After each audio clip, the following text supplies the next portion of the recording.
चंद पूंजीपतियों की कठपुतली बन जाते हैं, जिनकी ऑलरेडी सरकारी नौकरियां हैं, वो भी इन्होंने नोटिस देके घर बिठा दिए।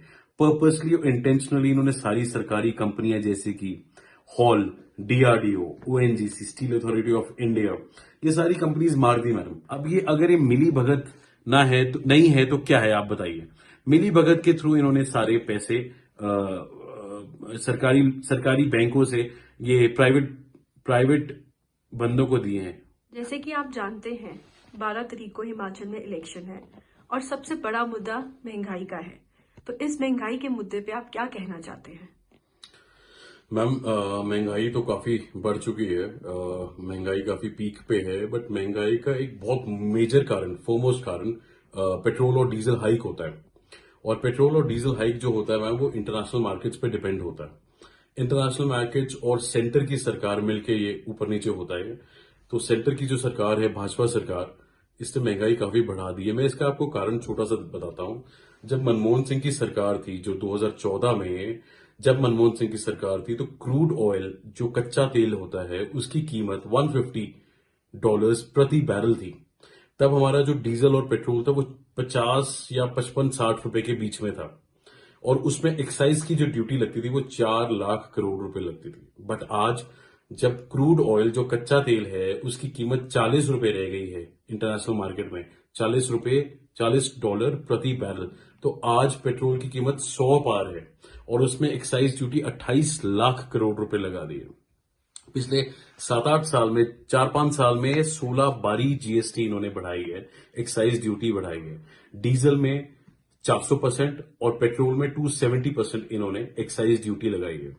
और आपको एक बात बता दूं कि ये जो एक्साइज ड्यूटी बढ़ती है, इसका सीधा जो मुनाफा होता है वो ग्रॉस रिफाइनरी मार्जिन को होता है। मतलब रिलायंस के पेट्रोल पंप्स को होता है। रिलायंस के पेट्रोल पंप्स पिछले 7-8 साल में 70 से 80 हजार पेट्रोल पंप्स खोले हैं।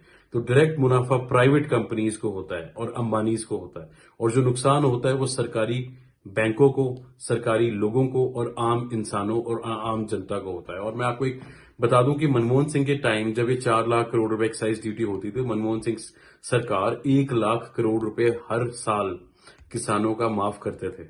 बट ये 28 लाख करोड़ रुपए का जो ये एक्साइज ड्यूटी कलेक्ट कर रहे हैं, उसमें से आधा या उससे भी आधा या 1/3 अगर ये किसानों का माफ कर दें तो 2 से 5 एकड़ के जो किसान हैं वो पूरे देश में कर्ज मुक्त हो जाएंगे जी।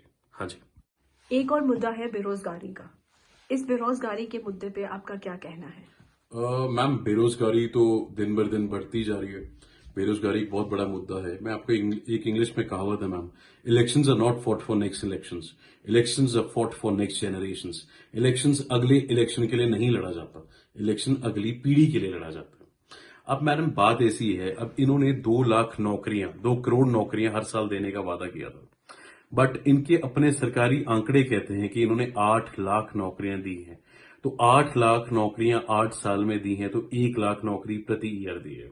और नौकरियां जो दी हैं वो तो देनी तो इन्होंने क्या थी, जो जिनकी ऑलरेडी सरकारी नौकरियां हैं वो भी इन्होंने नोटिस देके घर बिठा दिए।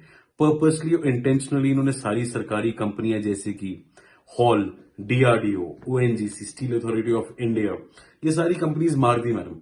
इनकी कंपनीज को प्राइवेट कंपनीज वालों को ज्यादा बढ़ावा देके सरकारी कंपनी पर्पसली मार दी। अब जैसे एनटीपीसी है, एनटीपीसी एक हिंदुस्तान की थर्मल प्लांट कंपनी है जो कि बांग्लादेश को ₹3.5 प्रति यूनिट बिजली कॉम्पिटेटिव प्राइसेस पे, लीगल बिड और कॉन्ट्रैक्चुअल बेस पे देती थी।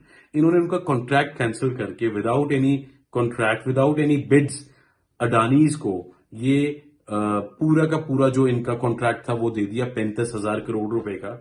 और ₹5.5 की बिजली अडानीज बांग्लादेश को देता है। किस बिनाफ पे ये अडानीज को जो ये कॉन्ट्रैक्ट चला गया और ये जो सरकारी कंपनी है उनका कॉन्ट्रैक्ट कैंसिल करके अडानीज को दे दिया। तो ये जो कंपनीज है मैम, ये भाजपा सरकार सरकारी कंपनीज को पर्पसली मारती है। मैं आपको एक बीएसएनएल के बारे में बात बताता हूँ। बीएसएनएल 5.5 लाख करोड़ रुपए का इंफ्रास्ट्रक्चर कंपनी है जिसमें 1,70,000 से ऊपर लोग काम करते हैं। अब मैडम उसमें से 40,000 लोगों को नोटिस दे के पर्पसली वीआरएस दे के घर बैठा दिया। अब ये बीएसएनएल को 4G बाद में मिला, पर जियो धन धना को 4G इन्होंने पहले कॉन्ट्रैक्ट पे दे दिया। तो ये किस किस बिना पे जियो को इन्होंने 4G पहले असाइन कर दिया और बीएसएनएल को बाद में दिया, जो सरकारी कंपनी है। अब इसके लिए मैं क्यों आपको बोलता हूं कि ये प्राइवेट बैंक्स के या प्राइवेट जो ये पूंजीपति हैं, इनकी इनकी सरकार है ये। क्योंकि मैडम देखिए, जो ये बैंक्स से लोन लेते हैं, जो कनाइवेंस के थ्रू, कनाइवेंस क्या होता है मैम? कनाइवेंस होता है मिली भगत के थ्रू ये बैंकों से लोन लेते हैं। ये इसलिए मैं कनाइवेंस बोल रहा हूं मैडम, क्योंकि ये 90% जो लोन्स है वो सरकारी बैंकों से लिए गए हैं। सिर्फ 10% लोन्स ये प्राइवेट बैंक से लिए गए हैं।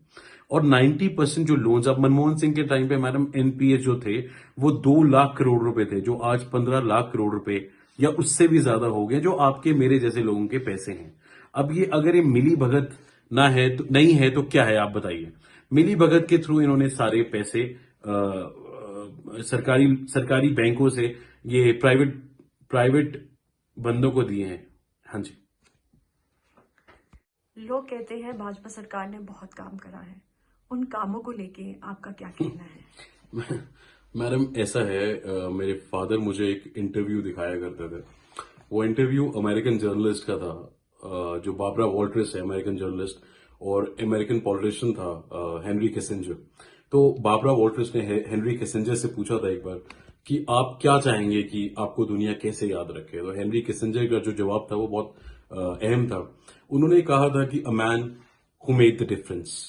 एक इंसान, एक पॉलिटिशियन, एक आम इंसान की जिंदगी में बहुत बड़ा फर्क और बदलाव पॉजिटिव डाल सकता है। बट मैम, जब आप में पावर होती है और आप चंद पूंजीपतियों की कठपुतली बन जाते हैं और आप एक्सपेक्ट करते हैं कि आपसे कोई सवाल ना पूछे, और कोई आपसे अगर सवाल पूछे, क्योंकि मैडम सवाल हमेशा सत्ता पक्ष से होते हैं, ऑपोजिशन से कभी सवाल नहीं पूछा जाता। ऑपोजिशन के पास कोई पावर नहीं होती, सवाल सत्ता पक्ष से होते हैं, उनके पास डिसीजन लेने की पावर होती है। और अगर इनसे कोई सवाल पूछा जाए और ये सवालों से अहम मुद्दों से भटकाते हैं और धर्म की और बांटने की राजनीति करते हैं। और मैडम, एक पुराने शायर ने कभी कहा था, न मंदिर की बात हो न मस्जिद की बात हो, प्रजा बेरोजगार है पहले नेवाले की बात हो। मेरा एक दोस्त था मैडम, वो आ रहा था, चंडीगढ़ से आ रहा था। उसने एक बार मुझसे पूछा कि इस बार भाजपा का बड़ा जोर लग रहा है, हर जगह पोस्टर्स और बैनर्स लगे हुए हैं, अब की बार फिर से भाजपा सरकार। तो मैंने उससे एक काउंटर क्वेश्चन पूछा कि तू बता भाई कि अब की बार। कहता, बस कर यार।